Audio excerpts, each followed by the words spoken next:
Nightmare on Elm Street was the first of a series of slasher/horror movies involving Freddy Krueger who would kill people in their dreams.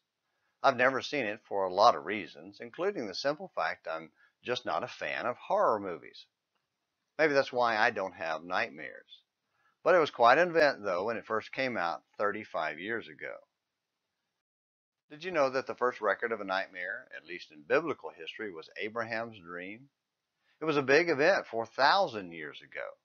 Genesis 15:12 tells us, when the sun was going down, a deep sleep fell upon Abram, and behold, great terror and great darkness fell upon him.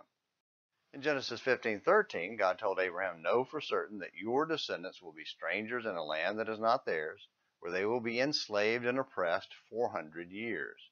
It meant that the nation descending from him would become slaves in Egypt and suffer great mistreatment. Call it nightmare in Egypt. Yesterday we began looking at the change that took place when a new Pharaoh arose, Exodus 1:8, leading to the terror and great darkness. But instead of fake violence on a movie screen, this was the real deal. That Pharaoh enslaved Israel and then ordered the murder of Israel's male babies to slow the population growth, Exodus 1:16. It's a good thing we live in more civilized times when people don't kill babies. Wait, what? 60 million plus abortions in America since 1973? Well, at least they aren't gender specific. Now that would be wrong. Unlike the brave doctors of Planned Parenthood, the Israelite midwives refused to obey. So he told the people of Egypt to step up and do the right thing, kill Hebrew baby boys. If they found a newborn Israelite boy, they were to throw him in the river, Exodus 1:22.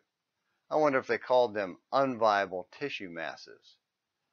What Pharaoh didn't know was his actions would eventually lead to the death of Egypt's firstborn sons and a whole army.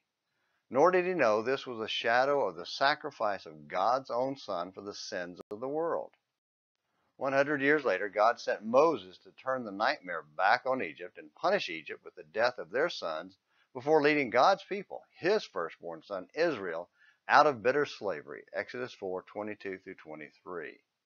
1,500 years later, God gave his firstborn son, Jesus, to free us from the nightmare of sin.